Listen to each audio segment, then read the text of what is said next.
This week's episode of the Totally Rad Show is brought to you by GoDaddy. Netflix. Go to netflix.com/TRS to get a free trial membership. And Dungeons & Dragons fantasy role-playing game. Relive the adventure. On this week's Totally Rad Show, we've got StarCraft 2, as well as spillover from Comic-Con with stuff like the Avengers panel, Thor, Green Lantern, Harry Potter, so much more. You have to check it out. 3 Rat Kings were gifted green rings with which they could fling an assortment of things. But a cage was dinged, and Hedwig took wing. With Terrans in full swing, they charged with Vikings. Through mutilisk stings and a rush of Zerglings, they pressed on through low ping to Harry his owl bring. Now attached was one string, to his wand they did cling. Spells they cast with a zing for the Totally Rad Show!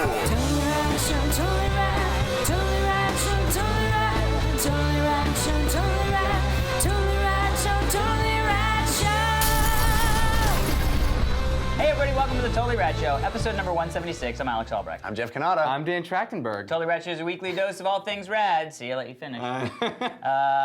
We go down to the local game store and buy StarCraft 2 because it just came out. Finally! Amazing background. Yes, TJ Shirata sent us 3 backgrounds this week for StarCraft 2. Yes. So we got this one, we got a one I like to call that one, and there's a third one you may want to know about called this one. Amazing. It's my favorite. So it should be your favorite. we are gonna use different ones at we the got top one and going bottom. at the top. We're gonna have an extra one going at the bottom. And thank you so much, TJ. Right, TJ? TJ. Well, and thank you. We're talking about Comic-Con as well as StarCraft 2 and all the things we missed. And thanks so much to Kevin Crowe for those amazing intro Amazing. lyrics. He managed to fit in almost everything we're talking about this Exactly. week. Almost. Let's see Amazing. what's rest. See what's rest.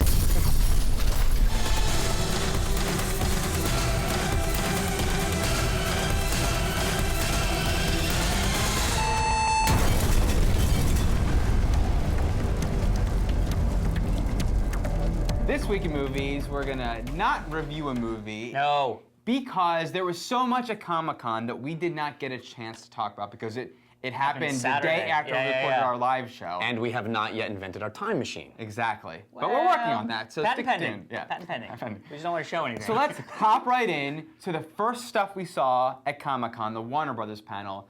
And Well, that not the would first be- stuff we saw, but the first stuff we saw the day. At Saturday, Yeah, I meant. post. Post panel. Yes. PP.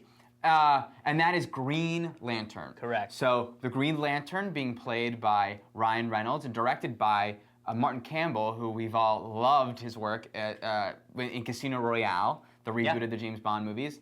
Also stars Blake Lively and Peter Sarsgaard and My boy. your boy playing Sinestro. Mark Strong. Mark Strong. There it is. What did you finish. guys? So we saw just it's not even a teaser. It was Yeah. just footage assembled, but it wasn't like a rough cut. I mean, there Oh, was yeah. some special effects there.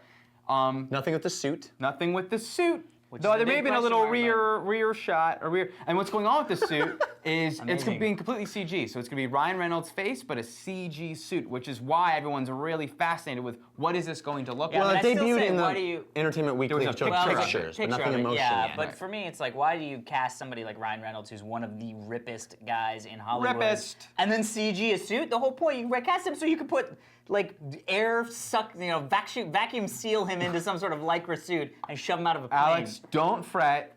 I'm sure you will see him with his top off. You're the one talking out about of the suit. bottom Finally. shot. So don't be upset. What did you I'm think gonna get a lot of your rear shots. Yeah. Amazing. What did you think of the footage? I was excited. I was not excited about Ryan Reynolds taking on a sort of more serious. I think he's very sort of snarky and kind of over the top humor guy. Like I've yet to see him. Even when he does the roles that aren't the humor roles, there's always that little bit of snarky Ryan Reynolds that comes out, in my opinion. So I was always very worried about him taking on the role of an actual like superhero, especially somebody like Green Lantern, who's not like the Spider-Man, jokes a second kind of superhero. He's like the stoic, not really, starts out kind of not as a nice guy. I mean, he's sort of this cocky fighter pilot. So my little work saw the footage. I think the footage looks great, so I'm very excited based on what we saw. Have you seen Amityville Horror? I did. You didn't like him in Amityville Horror because he's very straight ahead. Oh, I know. The I saw remake the of original Amityville one. I did not see the Amityville original. Horror. I did I'm not sorry. see that one. Okay. Can you be more specific? Yes.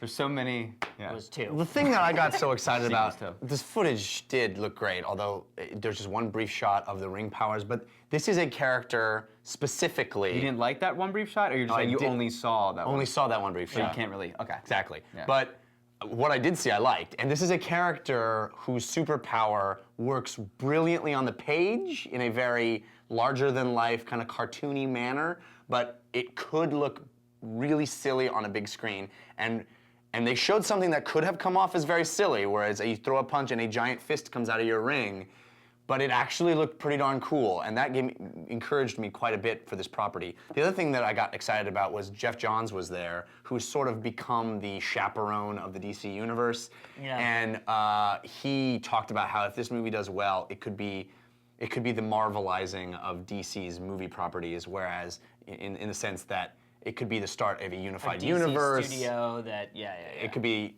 yes, it Justice could League and Yeah, Yeah. I was always I never could get into the Green Lantern. I would always pick up an issue that was midway through something, and it just felt there's a lot of big words and crazy things was happening. There was never grounded in a sense of reality that I could understand. I saw this footage. I got so excited that I went out and read Secret Origins. Oh, we should talk about that on the show. And I kind of love the Green Lantern. I'm glad and to I hear don't you like say that, Daniel. superheroes, and I love the Green Lantern. Dude, and actually, I love that you love it. I think there is a Your lot ring of power is making me excited. I think there is a lot of humor involved there, and I love Ryan Reynolds as a straight-up action hero, and I love him. I love his sense of humor, so I'm very excited for those reasons, and it does look awesome. And what I'm most curious about is Martin Campbell, who has a very classical sense of filmmaking, but is able to bring a gritty reality to things without it being documentary style, whatever. Yeah. And I'm curious to see how he approaches special effects. And so Exciting. far, the footage looked pretty rad. Yeah.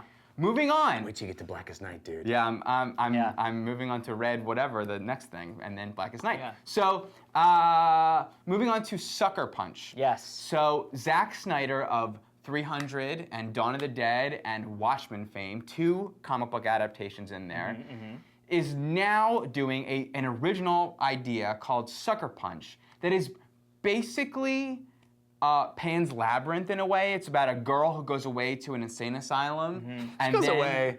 and Some or sent weekend. to some sort of insane asylum type thing, and then in there has these video game like adventures to help cure her or bring her out and whatever, you know.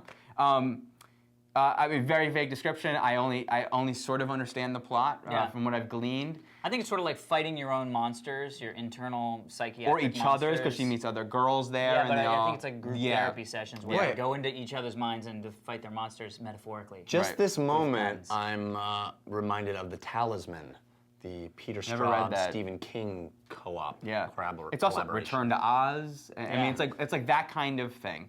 And it's just a mishmash of some incredible imagery, fighting people, girls with samurai swords fighting huge demon Robot samurai, dragon, airplanes, Robots. 1941 Berlin robots, yeah. airplanes, Zombie Nazis. zombie Nazis, crazy stuff. Sort of a little of everything. Well, It sensory really overload. does. It really does have everything. What did you guys think? Too much or just enough? I think I want Zack Snyder to get his hands on a property that is more normal. Like Dawn of the Like Dawn of the Dead was. No, yeah. but I mean that was odd. But it wasn't a music It wasn't video. hyper real. It wasn't like Right. it wasn't taking place in a fantasy land. Yeah, and I feel like I'm sort of done with that thing from him. Interesting. So this is just more of that. And you know, I mean, it's like, and maybe there's a great story there that is going to unfold, and he's going to be like, he's a genius, he did it again, that Zack Snyder. But I just feel like I'm done with that aesthetic. Speed. He's like cured me of speed ramps. This could go really incredibly awesome or complete train wreck. And from what we saw, there was no indication for me either way which way it was going. Yeah. But I kind of love that. I kind of love that from what I see, I still don't know what I'm looking at. Right. And I like that mystery. So I'm hoping. Yeah, they also mentioned they're going to have musical numbers, and I love the idea. They showed a little bit too. I love the idea of his filmmaking assigned to musical numbers, and I do love his filmmaking in the footage they showed. But to me, it does feel like a smorgasbord, a hodgepodge of imagery, and I find it. And I agree. We have no idea. It could be wonderful or it could be terrible because it's so extreme. But I find it hard to believe that they started with a great emotional story and then happened to come up with all this wonderful imagery. Yeah. It feels like he wanted to include all this various Chicks fighting imagery mechs. and Chicks fighting then dragons. back Worked into a story. backwards. I mean, I shouldn't be so presumptuous, but I get you the are. But you Reminds me of that and I am Tarsem presumptuous. movie. Yes. Reminds me of that Tarsem movie. Right. Well, The Cell or The Fall, because both Fall. of them are like that. Yeah. The Cell was not so much. Not so much good. Yeah. Also at that panel, I think this one we can kind of speed through, but yeah. what was it? Harry Potter. Harry just Potter. showed the trailer. Right. You guys are big Harry Potter fans. Yeah. Read the books. You were supposed to review these books on the show. Never did. Book Excited? corner. Not excited? Oh, very excited. I mean, it's the culmination. These are clearly going to be my 2 favorite Harry Potter movies. Yeah, it's interesting. I don't know. It doesn't seem to be a clear, at least in my mind, where the book is Yeah, stop I from know. movie to That's going to movie. be the best thing. Is going to be where. And there's a major period in the middle of that book that is kind of like a lull. Well, good. So We can just- hopefully it doesn't. Yeah. I was so jump, that lull excited. jump. I was so excited in that footage to see what you guys have been teasing to me was fighting in the real world, which I loved in Sorcerer's Apprentice. Which, by the way, Sorcerer's Apprentice gives me hope for the action Green Lantern because that worked in Well a very said. real way, but also fantastical. I like So that. I'm excited for Harry Yeah. Potter to happen in the real world and come together. Moving on, we then saw. Okay, so we all raved when we first saw the foreign film Let the Right One In. We sure did. Since Yeah. then, we heard it's being remade. We've seen a couple teaser trailers, but at the panel for Let Me In, remade by Matt Reeves, who directed Cloverfield and the movie I'm often bringing up in the show, The Pallbearer, a remake of Let the Right One In called Let Me In, and it stars Chloe Moretz, who played Hit Girl in Kick-Ass, and Cody Smith McPhee, or something along a combination of The those Kid three from the words. Road. The Kid from the Road. Yeah. And Richard Jenkins. Love me some Rich beautiful Jenkins. That's right. casting. So we saw 2 scenes, right? More than the trailer. You know what? I will say that when I first saw the trailer, Yeah. it felt so Yeah. similar to Yeah. the original that I felt like Gus Van Sant was directing it. because of Psycho. I don't know that I need to experience. I've already seen the movie twice, the original. yeah, me too. Why do I need to see it the third time just with American actors? Because they perform the same way with the Yeah. same kind of odd, slow pacing. Yeah. Literally their performances and the way they speak is in quiet whispers. However, we saw one scene that. Holy crap! Not only was it one of the best suspense sequences I've ever seen, including Alfred Hitchcock's suspense sequences, but I think it's better than. I also think it's better than anything from the original. no, It had a physical effect on me. That Yeah. scene. Yeah. Physical. I was my molecules were changed Yeah. watching that He scene. became It the is thing. incredibly powerful and purely based on how it's presented, Yeah. how it's shot. I think it's clear from that like you can do a remake and it carries Well, all it's the a- exact same sentiments from that original. And he took the scene where that all happens and go, how can I say that in a more suspenseful way, in a much And we know where it's tighter going to end We up. know exactly where it's going to And end up. yet we were. I mean, like. Amazing. I didn't because you forget that that's where that scene ends. Yeah. You know what I mean? Yeah. It's one of those scenes where I forgot to breathe. Yeah. And Epic. my only thing is I'm not so sure about Hit Girl as I can't forget her real Chloe name. Moretz. I think she'll be Moretz. good. I think she'll be good. She doesn't have the same creepy factor, and maybe that'll land in a completely different way, and it'll make the whole movie feel different in a good way. Yeah. But that girl from the original version Yeah. is there's something odd about her already. She doesn't have that like wholesome look that Yeah. Chloe has. Yeah. You know. You know what I'm Interesting. saying? I don't think she has a wholesome look, but I understand what you're saying. You don't think Chloe has a wholesome I look? don't. That's I just do because not. you heard her say the C word. No. Okay, moving on. So we then saw footage from a movie we were all excited about because we go to Comic-Con every year. Yeah. And we had gotten wind that they were going to make a movie. So Greg Mottola, who did Superbad and Day Trippers, was directing a movie called Paul that is about Nick Frost and Simon Pegg's characters. Who And written go by on- them. And written by them, who go on a trip to America, and their first stop on their trip is at Comic-Con. Yep. And in the desert, traveling from Comic-Con to Vegas, whatever, they come across an alien Yep. that looks like one of those communion aliens. We saw the Yeah. special effects, we The saw Greys, footage, as they say. but is voiced by Seth Rogen and is vulgar and all, totally. It's what Spaced Invaders should have been. Yes, I hope you guys know the movie he's referencing, because I Yes. sure do. Toga. So, what did you think of Paul? Oh, it was awesome. I'm so excited to see this movie. Yeah. I mean, it's hysterical. It's an amazing cast. I mean, huge cast. And for me, it was like a lock. Easy breezy. I agree because of the cast, because of the pedigree of those guys, and A lot I of trust Saturday Night them. Live guys in it as well. yeah, yeah. A whole Christine huge cast. Wiig, Bill Hader. Yeah. Great. Jeffrey Tambor. Yeah. Oh, yeah. Jason Bateman. Yeah. People I love. Yeah. Love. I will cast. see them in anything, You are going to see them in Paul. and I trust these creators. Yeah. What we saw, if it had been a bunch of no names, I would have been, oh boy, I'm not so sure. Just saying. Like, I trust these guys to handle Comic-Con and those kinds of themes in a good way. What we saw, there was nothing where I was like, we didn't see a lot. Yeah, so. yeah. Yeah, I know where you're coming from, because there was nothing that was hilarious. I loved the alien, I loved Seth Yeah. Rogen's voicing it, I loved how they're using that. Nothing blew my mind humor-wise. I was into, there's a lot of action in it. It's an action comedy, and I dug how it was looking, how it played. I was really into it. Keeping with our aliens theme, Cowboys and Aliens. So, directed by, now I actually have to say these movies instead of what I would have said 5 years ago, directed by Iron Man's Jon Favreau, starring James Bond's Daniel Craig, and the Star Wars' Harrison Ford. Well, I should say, and regarding Henry's Harrison Ford. I think we're going to go even more obscure. Yeah, Like I know. Hollywood Homicide, should've. Harrison Ford. I ruined that joke. Yeah, it's all right. You slaughtered it. Yeah. Was there anyone else in that top of line there? I don't think so. So, and it's There's a lady. It's a What's her name? Yeah, I feel like there was. A wild. Wild. Yeah. Olivia Wilde, and Or also some Penelope Olivia Cruz, Wilde. I think, was in the footage, but not Penelope there. Cruz, yeah. Anyway, so it's set in the Wild West, but not to be confused with that property. the Wild West. Right. And aliens, we saw footage. We saw, they literally been shooting for 4 weeks. They Yeah. slammed together with special effects, a couple scenes. And in that scene, we saw, it's based on a comic book. And it may be adapted by Kurtzman and Orsi of Transformers and J.J. Abrams' team's Maybe. fame.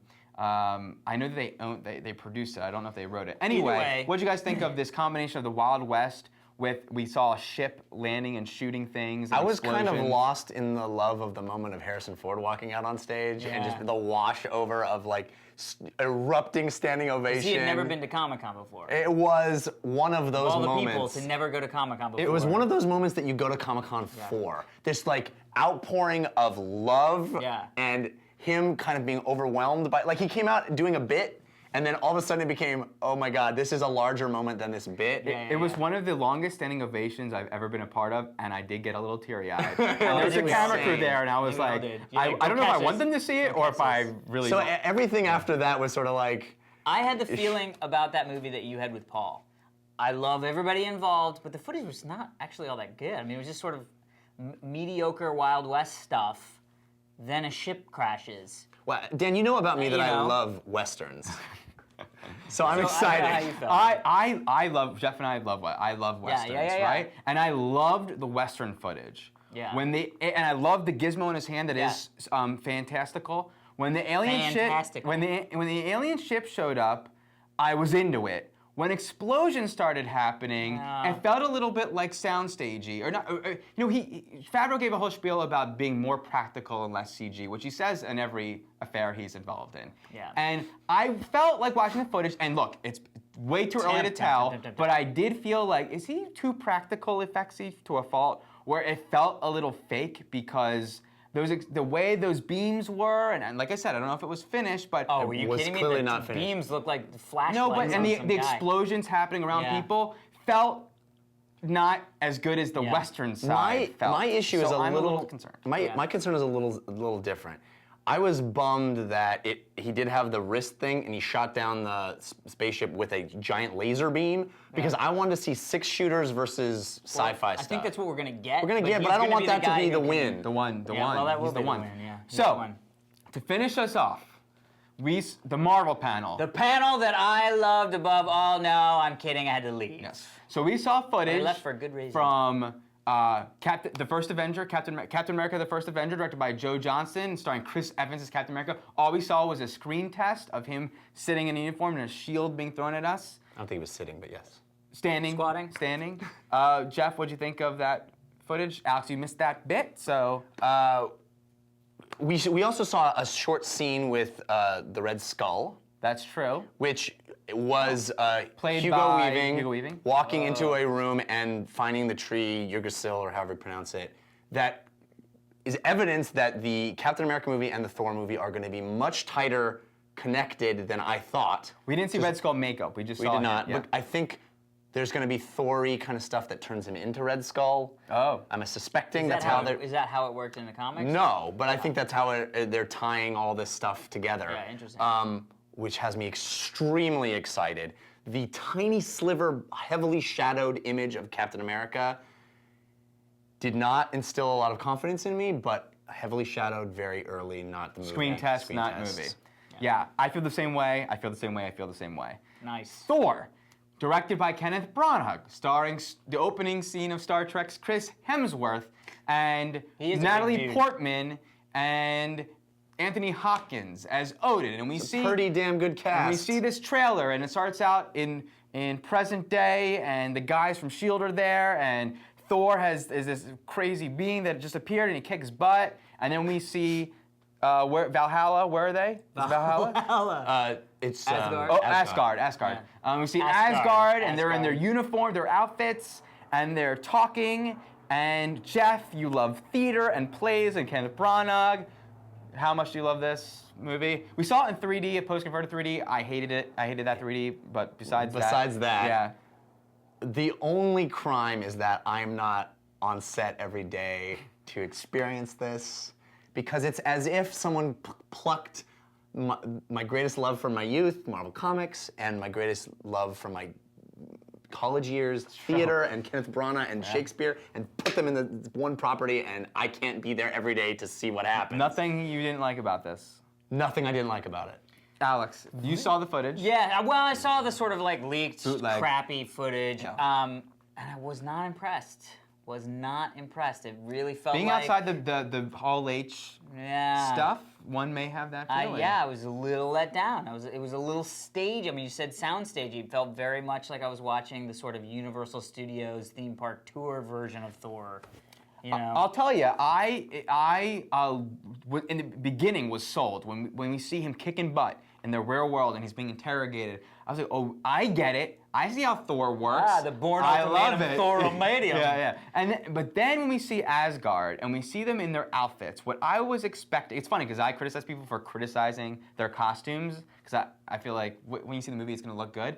But I'll tell you what, I mean, I think they look fine for I'm just upset that they are costumes. What I was picturing was Clash of the Titans, like what my vision of the actual mythological Odin, and Loki, and like robes, and Thor's in like a It's frickin' very like 90s It's Batman in a costume. cartoon. It's a costume and capes, and I know they could have incorporated cape in a more robe-like fashion. I don't know.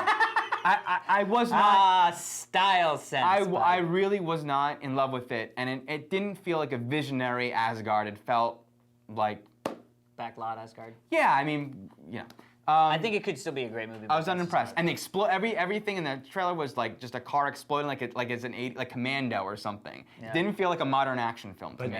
But then what happened, Dan? But then there was but then what happened? Then what happened? Is that Tell me about what happened. they pulled an apple. Just one more thing. Oh, yes. Robert Downey Jr. Oh, yes. comes on out. Basically, Actually, it was Samuel L. Jackson first, but yeah. Samuel Jackson and Robert Downey Jr. comes out basically as Tony Stark. Yeah. And now he says, who here has seen Inception? And the crowd goes, ah! He's like, that movie was mind-blowing. And then I thought... Ambitious. No, he said, that's the most ambitious film I've ever seen. And then I thought, wait just a second. The Avengers is the most ambitious film that's ever made. And then subsequently he calls out The every Avengers single... assemble on stage. Jesus. I don't think I can stay in my chair for this, because I didn't stay in my chair for it then. Okay. Oh, amazing. 6,500 people on their feet, Yeah. each character introduced with their character name, Yeah. not sitting on the panel, standing in front of the stage, Right. standing there like you would have for the poster of the movie. Yeah. I can't. Flames And then from Josh- the side of my face. And then Joss Whedon comes out and he says, all my life, I've had one dream. And I went, me too. And it wasn't as good as this. Dudes, seriously, I can't believe this is actually happening. And that was the coolest thing about the panel, was that it was like living, standing proof that this is actually happening. This thing that as a kid, I thought like my wildest dreams would be, oh yeah, there'll be these characters in their own movies and then they'll come together for this team movie. Like that concept is such a little kid fantasy that is it's not possible. Yeah. And one thing we haven't commented on the show is, so Jeremy Renner is Hawkeye. Yeah. And Mark Ruffalo as Bruce Banner. What do you think of that? I think they're both great. Yeah. I mean, you know, Jeremy Renner is awesome. I think he played that sort of. I mean, he played a sniper in SWAT, so he knows how to, you know, stay from afar from and long distances and then kill people. It's a ranger, just like a ranger. you Yeah, are. exactly. And Mark Ruffalo is just he's just an amazing. I mean, you actor. can't deny great acting is great acting is great acting. Done. And he In the looks like hands of he looks Joss like Whedon. he looks like Bill Bixby. Yeah. Too. Well, shall the Totally Rad Show Avengers unite and talk about StarCraft? Avengers Assemble.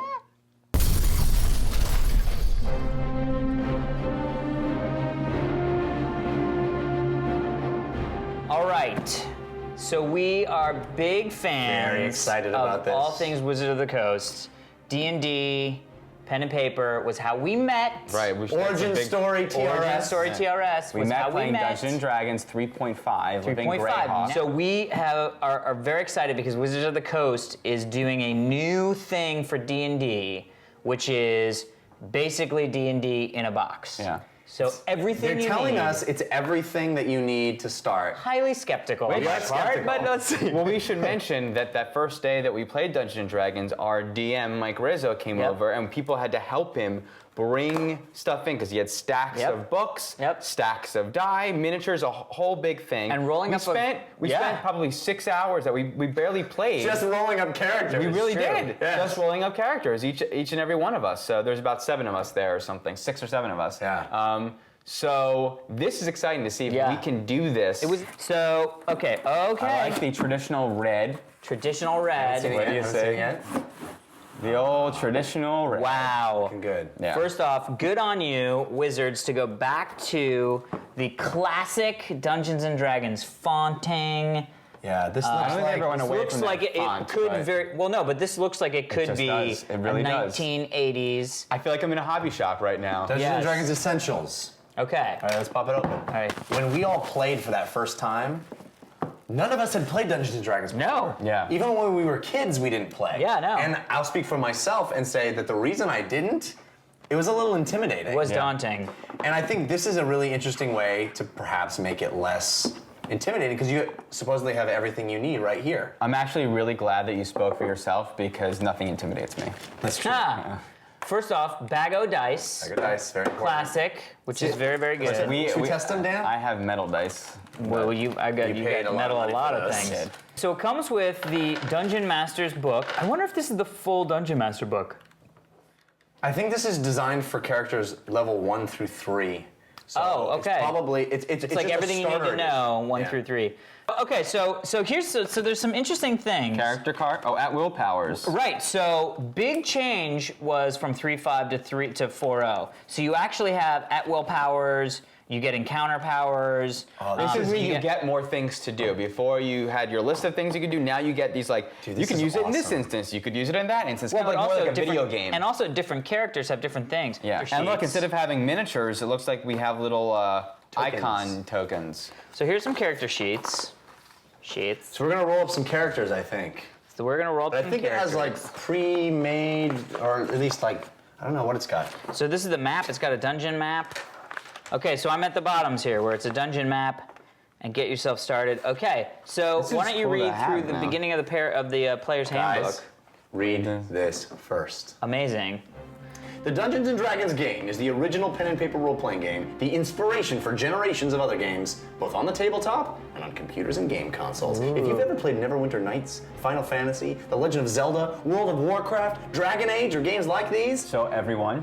you already You have some idea of what Dungeons and Dragons is about. All right, character creation.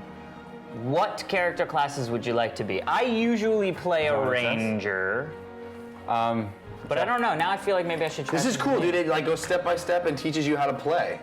That's awesome. Yeah, it tells you like part 1, goblin attack, and what you do. This is really cool. That's It's really awesome. Jeff, clear. are you gonna name your character Soriac? Soriac? Probably. Totally Mine's sweet. Dr. Sleek. Often known fact, Jeff in my phone, because I put him Yep. in my phone the day we met, is Jeff Soriac, and just because of the way Apple works, so he is in my email. So often we'll be emailing people, And including Soriac. everyone, and people are like, who's Jeff Soriac? You know what's even crazier? I think we're almost exactly 4 years from that day. Yeah, Almost exactly. yeah, because Oh, his yeah. birthday. Yeah. That's bizarre. That is Almost In bizarre. fact, it is almost exactly because no, it is exactly because every year is a day later, and your birthday's on Sunday, and today's Thursday, and Thursday plus 4. Mind blowing. Thursday plus 4. Suddenly a noise shakes you out of your reverie, the twang of a bowstring coming from the shadows beside the road. Trevis cries out as an arrow sinks into his shoulder. With a shrill cry, a pack of goblins, short, ugly creatures with green skin and fang-filled mouths, run toward the wagon brandishing weapons. You can see another goblin pulling an arrow from a quiver in his back. It's clear these creatures mean to steal the wagon, and that probably means eliminating both you and the merchant. So, it's time to leap into action. 'Kay. Do you imagine pulling a weapon from the back of the wagon and leaping down to fight the goblins? Okay. Do you imagine casting a magic spell to blast the goblins? Do you imagine drawing a dagger, using the wagon for cover, and sneaking around to pick off the goblins without putting yourself into too much danger? Do you imagine tending to the merchant's wound, perhaps uttering a divine prayer to restore his health? Do you you point at me.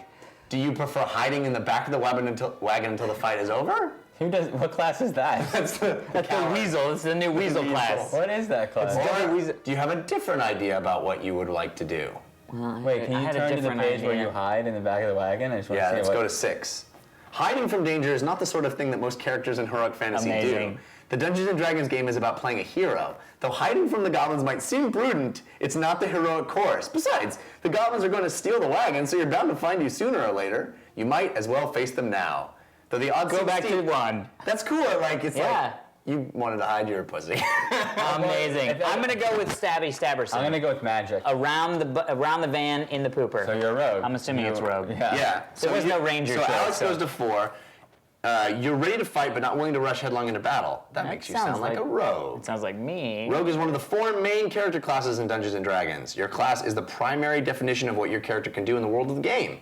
Rogues rely on skill and training, including both acrobatic feats and certain amounts of stealth, to Hey. gain the upper hand against your A enemies. certain amount of stealth. Does this sound like what you have in mind for your Sounds character? exactly like me, Jeff. If it does, go to page 20. Go to page 25.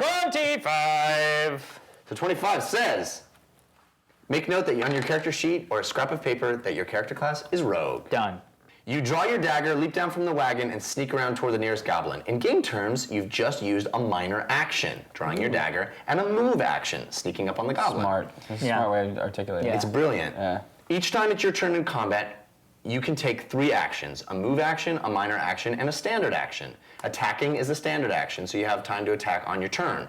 When you make an attack with a weapon, you roll a 20-sided die and add your attack modifier. And you roll 20s. Here's how to determine your attack modifier. First, write down your character's dexterity score on your character sheet or a scrap of paper. If you're a human, elf, or halfling, your dexterity is 18 and your dexterity modifier is +4.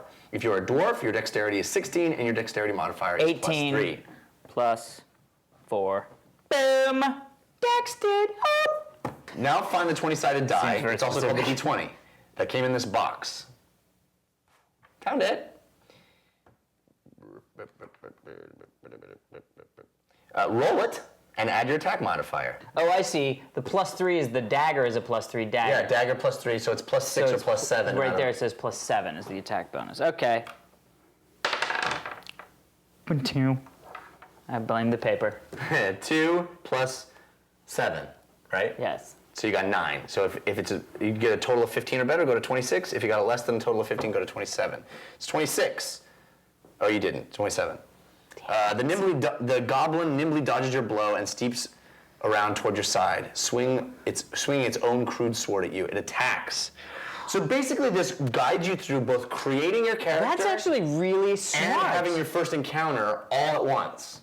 That's really, really smart. Yeah. So you're building your character, and the thing that's so brilliant about the new edition of Dungeons and Dragons is that it's so much easier to make your character too. Oh my God, yeah. You know? Well, first off, because at the beginning of Dungeons and Dragons, the old style, it was like, okay, you got to roll a character. It was like, well, you should take probably a dex of 18, maybe I have this. no idea I was what like, I I don't need. even know what that means. Exactly. You know what I mean? It's like, well, rogues want a higher dexterity, and there's a lot of places to get that information, but the books were like this thick. Dense. You know Yeah. what this is?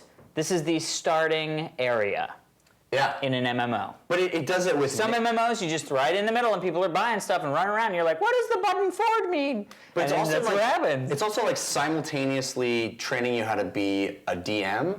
I mean, Yeah. this book This book here is for the DM. This one introduces you to the role of being a DM, which is like you need to be or referee. GM now, right? Right. You need to be referee, narrator, and monster player. And it explains how to do it step by step, just like this. But this is also kind of giving you the idea of the running narrative. I love and how that works. and I love that you build your character slowly. It's like each point, like I did my dexterity first. I'm sure as the fight goes along, it'll be like, okay, now you put your constitution in, and that means your health, and now you have this, and put this in, and put that in. Yeah. It's really, really, really smart. Wow. Well, we're excited because we're gonna roll characters, and then we're gonna come back, and we're actually gonna shoot a little bit more D&D coming up pretty soon, right? Sometime Yeah, soon. very soon. We're gonna be going to a place and actually playing Playing some with D&D. the real DM, but I think this is like, I mean, So worth it. It's so awesome that Wizards like sent this to us and had us Yeah. try it out because we love D&D, but I think it's a little intimidating to some people. Very intimidating. It was intimidating to me. Yeah. And I think this is a perfect like introduction for people that used to play or people that have always wanted to play and never got a chance. And I never would have done this by myself. I would have waited till we had our DM walk Yeah. me through it, and this I could. Just I do would this on my totally own. do this. This Yeah. is like Mike in a box. Yeah. It's Our Mike in a DM, box. Mike in a box. Yeah. Dude, awesome. So check it out. If you had any interest in D&D, Dungeons and Dragons starter set. D&D.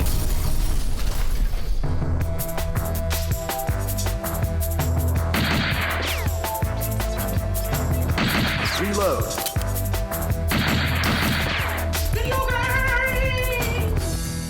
So 12 years ago, there was this little game released called StarCraft. And as you guys have heard me say many times, my top 3 video games of all time are Ultima 7, StarCraft, Half-Life 2. That's it, that's the list. It's not actually what you say. What you say is the game I would bring with me on a desert island is StarCraft. It is. Yes. Amazing. It's You say it's deep, most perfectly designed game. You say. perfectly balanced. Yeah, it is perfectly designed. Okay. Thank you. Just holding you to No, holding you to task. I still believe that. to the fire. So 12 designed years later, we have the sequel. Of course, we had the expansion that came out in the interim.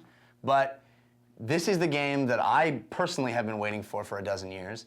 And we have it, and it comes with much fanfare. This is really just the first of 3 games that Blizzard is going to release in the StarCraft 2 compendium. Yeah, I think the other 2 are going to be more expansions, but this is the Terran campaign. And the thing that was so unexpected for me playing this game is that the campaign is much deeper, much richer, and much more of a Story. well, the first game had a very strong story, Yeah. but is a whole leveling mechanic, there's a purchasing system, there is a much deeper role-playing type element to the game that didn't exist in the first game. Oh, interesting. And I anticipate that's going to carry through the other 2 releases as they come out in the next few years. So, Dan, I'm very interested to hear what Alex thinks, but I'm going to start with Dan. Saving it. He's saving it. Saving it. I think Best for last, my friend. I think the interesting thing that we have to second. say, as this show talking about StarCraft 2, is that we don't really cover real-time strategy games I don't much. think we ever have. Well, Halo Wars. That's or, true, yeah, that Halo was Wars. RTS. I think there might have been one other, but yeah. Yeah, and this is not a genre that you guys really take to inherently. It's a genre that's close to my heart, but even I don't necessarily play every new RTS that comes out. Yeah, like all the Command and Conquers that have been Exactly. coming out, like Tiberium Wars or whatever the well, Command that's and Conquer one pretty was. old, but yeah, I think that's pretty old, isn't it? No, they had one that just came out like 3 years ago. 2 Yeah, years ago. I got it. That shows how much we know about real-time Yeah. strategy games. But I'm very interested to hear what you think. You know, this of course is the command large armies at once, but we have a very focused, structured campaign. You played the single player. Hopefully, you played some multiplayer as well. A little bit, yeah.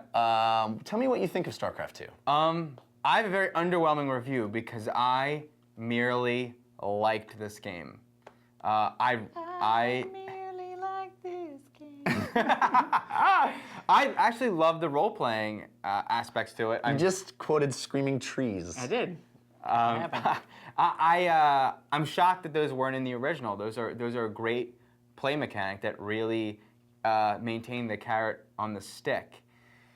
Well, we have this whole hub world that you go to that conveys the story where you're in. It's very Wing Commander-esque, Yep. where you're going to these different locations and you have, characters hanging out in a bar or hanging out on the bridge or in the laboratory, and you can interact with them, find out more story things, click on little hotspots. I found it odd, however, in those sequences that they were in-engine cutscenes, yet the game, they could have just been pre-rendered. Yeah. Right? I mean, isn't that a little Weren't they pre-rendered? peculiar? They weren't pre-rendered? No, they Wow. were they were great. I want to play that game. Great looking. No. But they could have been Toy Story level, 3D. Well, Blizzard is very famous for its pre-rendered cutscenes. Exactly, and too, they're exactly those great World of Warcraft cutscenes are phenomenal. So I found that odd and nothing spectacular. There was a lot of just talking heads but all right, well done. Nothing phenomenal. But I enjoyed playing the game. A delight playing the game is that there's autosaves. I could have sworn that when I had my first, I effed up big time, and I thought I was going to have to play the whole mission from the beginning, it autosaved right before I was effed up, basically. Now, And you did can it always save at have- every point. Oh, can you manually? It's an old school PC game. Yep. This is you can save. So in the original, do you some- could save Yep, anywhere. Okay. So that was a relief. I'm used to the console experience, and it was just fun. I didn't get to that love place where I was really strategizing heavily, but I do think it's a dense game. And what I didn't get to experience through time was the challenge mode. I just think about the game, think about how big the campaign felt, as well as all the multiplayer.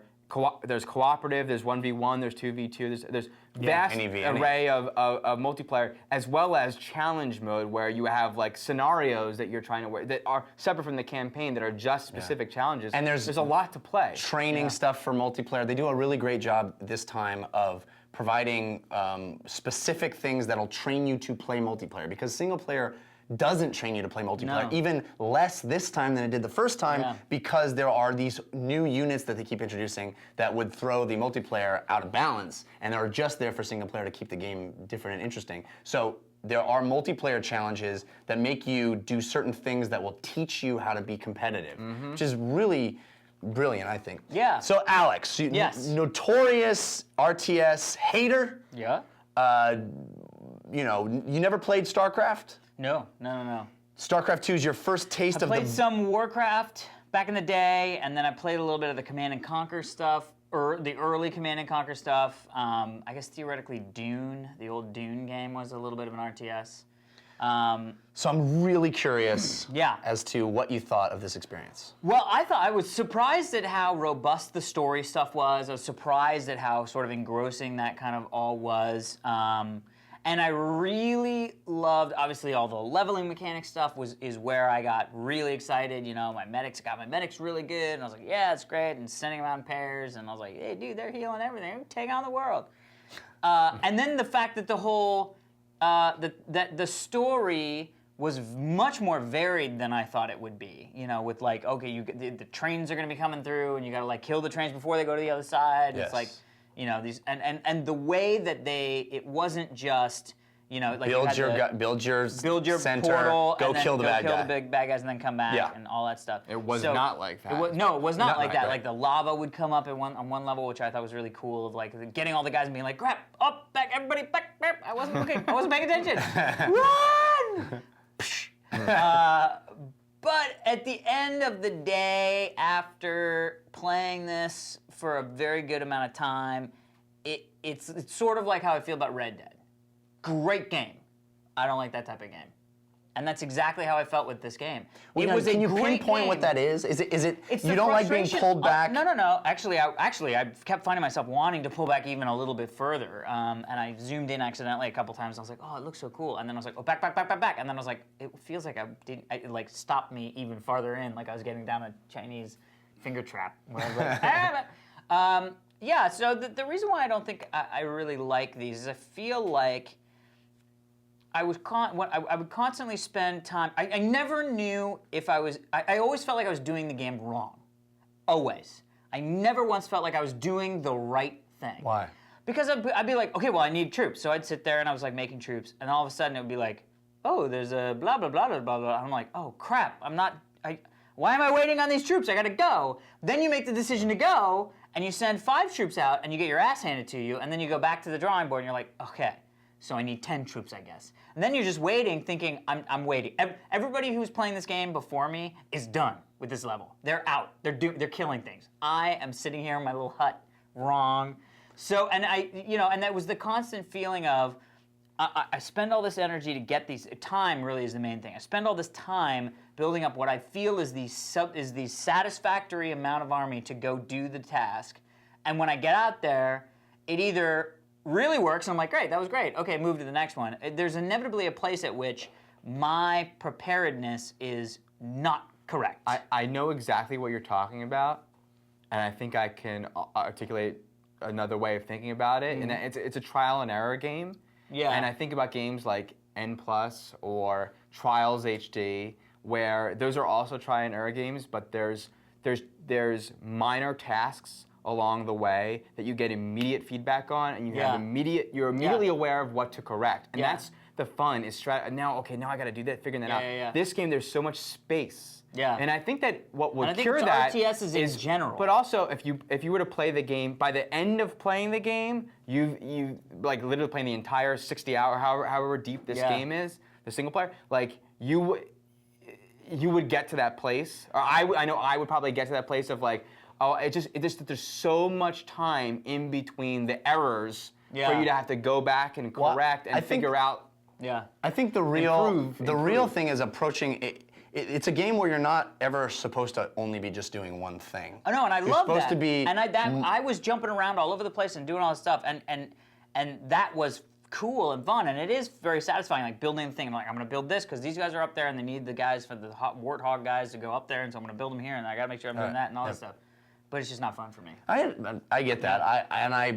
I was really hoping that this would be the key to unlock that door. But I was all over Twitter. I was like, is this the one? Yeah. So was this the playing StarCraft when you were a kid and it became the Tropical Island game? Is this a Tropical Island game? Is this sure. at that level? It is. It is, for me, it is divine. It is the pinnacle of beautiful game design. And there just aren't that many companies that have the resources to be able to, Or the balls to wait. well, the money to wait, really. Yeah. It's balls of money is what I was saying. Balls of money.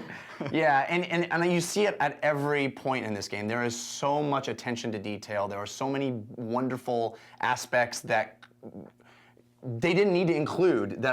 You talk about the storytelling. You talk about the balance issue. How much game is really there? There's a ton of stuff. But the thing that is so exciting for me is that this campaign is deep, engrossing, and it provides, like you mentioned, each mission you're doing something completely different from the last mission. Yeah. And that iteration on what this kind of game can do, and we're constantly throwing you in new and unique situations where now you have to multitask in a different way, and you have to think about, appropriating your resources and the true awesome brilliance of adding a whole achievement system, which forces you, that's tied into your upgrades. So you get these achievements, you do these bonus objectives in the map that get you research upgrades that you can then spend on buffing up your specific units and giving you certain abilities that you wouldn't have otherwise. That changes the way you play each map, and it makes the maps replayable. Mm-hmm. It makes you want to extend yourself in ways that you wouldn't necessarily. So just defeating the objective isn't the only thing I want to do. Now I also want to create a situation where I have to go and find these other things around the map. It encourages you to take risks. It's Yeah, it does. incredible. Yeah. It's so nuanced game design. It is so wonderfully brilliant, and the multiplayer is as solid as ever. They've taken this thing and reinvented it. I cannot say enough good things about StarCraft 2. I'm going to be playing it for months and months, and it is one of those games that, for me, is like Mount Rushmore. It's those Pinnacle games. pinnacle games, and it's amazing to me that Blizzard is a company that keeps doing that. It keeps putting out those Just wait games. for Diablo 3. Yeah, I It's know. gonna be another one. Speaking of that, and the graphics are incredible, Yeah. and it's Incredible. It's like we're talking about, we're looking just isometrically down on something, but like it looks spectacular. The way explosions Animations. look. Oh, it's And great.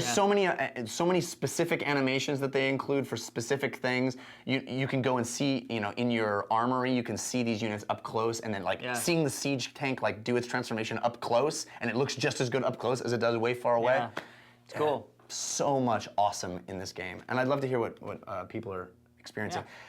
I just wish it felt like a more accessible game to people who aren't into that stuff. I think it is, because it really, everything we just said, it really walks you through how to play, kind of like Dungeons & Dragons 4th Edition. Oh, interesting. So before we say adieu, we do want to thank our sponsors, lovely sponsors like GoDaddy.com. GoDaddy.com, the place to buy domain names. Not only that, their web hosting is 99% uptime, 24/7 support, which is amazing. You can call anybody. Website does something weird, call them. Why is it doing weird? Oh, my fault. Okay, I got it. Also, if you use the coupon code TRS8 when you check out, you get 10% off all of your order, which is amazing. Plus, you can head over to revision3.com/GoDaddy and see all of the crazy GoDaddy deals that we have. We're also sponsored by Dungeons & Dragons, which for us Amazing. is pretty cool. Amazing. Seeing as how, as you heard us say in the segment where we checked out this new starter kit, Yeah. we quite literally met playing Dungeons & Dragons. And when we played it, it was because we had never had a chance to get into it before. None of us knew a dungeon master, a game master that could introduce us into the game. I did. I just needed to have enough friends to get together and do it. Well, Yeah. we didn't. And I think that's a big impediment to getting into a game that we all friggin' love. Yeah. That's what's so cool about this thing that you just saw us check out. It is, for $19.95, it's everything you need to get started. I mean, for $20, you can find out if you're even interested in Dungeons & Dragons. A lot more than $20 on dice. A lot. Alone. Yes. This comes with dice, it comes with a Dungeon Master guide, it comes with a player guide, it steps you through the process of building a character, it steps you through the process of going on an adventure. Yeah. It comes out September 7th. DungeonsandDragons.com is where you go to check it out. I think I can speak for all of us and say we are legitimately thrilled that they're sponsoring us because we love this stuff. We love it. And it's such a cool way to get into that world and start playing. Most definitely. Absolutely. Also, Netflix is a subscription-based online rental service where you get your movies two ways. You get them delivered to your door in one business day, or you get it beamed to you through a series of tubes known as the internet instantly on your PC, your PS3, your Wii, your Xbox, your iPad, your iPhone, your Mac, whatever. Your iPing. I highly recommend renting The Pallbearer because it is a marvelous movie that was way ahead of its time, and it's from the director of Let Me In. And a lot of people think, oh, it's the guy who did Cloverfield, but you know what? He's got a very good pedigree besides Cloverfield. So, go to www.netflix.com/TRS, sign up for a free trial. Beyond then, it's $8.99 for movies two ways, in the mail, and you can get plenty of Blu-rays that way, or watched instantly. Amazing. You know, there's a couple of things that I just remembered that I want to mention. Done. First of all, we should all say thank you to Alex for stepping in. Mike was away. Yes, that's right. Mike's That's right, we had a away. mic- Thank we you had a- very, very much. Yes. We had a mic malfunction. We did have a mic malfunction. Our friend Alex was able to step in. Yes. Secondly, I'm going to be at Fan Expo in Toronto. That's right. So if you are a Canadian viewer, I would love to see you come down. I'm going to be involved in the Reviews on the Run panel on Saturday, I believe it is. So check that out. It's funny that you're going to be at Fan Expo because you're a year older. It's true. And that has That's happened. right. That happened. Oh, Dan! That already happened. That happened By the on time you're Sunday. saying that. That didn't happen right Congratulations, August 1st. That's Clap right. up. Thank you. So, Great segue, Alex. thank you. I'm glad Expertly done. I appreciate that. I Yes. dodged and weaved. Yeah. So we, at the Totally Rad Show, decided that we should get something for you, obviously, as a birthday gift. Surprising. But the surprise ain't so great because but of course, it's sold out. It's what not that a thing that is. you can actually purchase locally. Is it human trafficking? I'm trying to get you a small Asian bride. And they do not ship well. No, horrible. No, Horrible. we are all three of us, not Alex, unfortunately, but that's what, Mike, who's not here, we are all three chipping in to get you a micro cell. Are you really? Yes. Yes. Awesome. Thank you guys. Because I Ever can't since make the phone beginning. calls. No, It's a gift for us This is to and this is talk to you. actually second time we've given you this gift. Yeah. That's true. Second time. Hopefully this one sticks. Yeah. These ones supposedly work. Alex know. Dan has one. I have it at work. And they were out everywhere. I hunted. It was bad. I Well, passed thanks, that to them. guys. So happy birthday, Thank Jeff you. Canada, the Totally Rad Show. Thank you. It's being shipped. Well, we should also say we're going to be at PAX. We are going to be at PAX. So that's Labor Day weekend, the first weekend in September, I believe. We are Doing a there. panel. We're Come doing hang out with us. Saturday, Hang we're out doing a with us. panel. Yep. You're doing another panel too. Yes, weekend confirmed. Correct. And the last thing is, I forgot to mention 2 weeks ago. Yeah. Oh, I was wow. gonna remind you. Thank you, Dan. Yep. One of the movies that I mentioned a bunch of times this last year that I yeah, yeah, saw that I loved that didn't get distribution for the longest time, it's called Mother of Invention. It's one of the funniest movies. I adore it. Oh yeah, I remember when you saw it. It's yeah. out on DVD. They contacted me and let me know that it actually is coming out on DVD, so you can finally see it. I highly recommend it. I get nothing for saying that. I just love the movie that much that I think people should check it out. Yeah, I want to check it out. I wanted to check it out after you saw it and came in and told us about it. It's really funny. Amazing. Well, on those great notes, that is it for this week's edition of the Totally Rad Show. I am Alex Albrecht. I'm Jeff Canada. I'm Dan Trachtenberg. Until next time, stay sexy. Don't cut each other off. Alright, here we go. Or what if I'm like going the other way? Now we're using Green Lantern rings to levitate the food. Burger, fries, shake, or something. Like one fry or something. And then yours is like poured on your head and you're like, oh. That's good. Mine's it.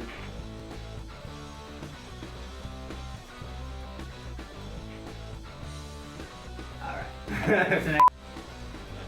No, do you do?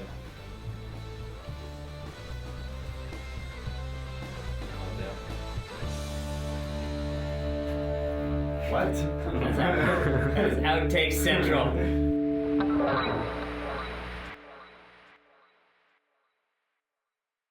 No.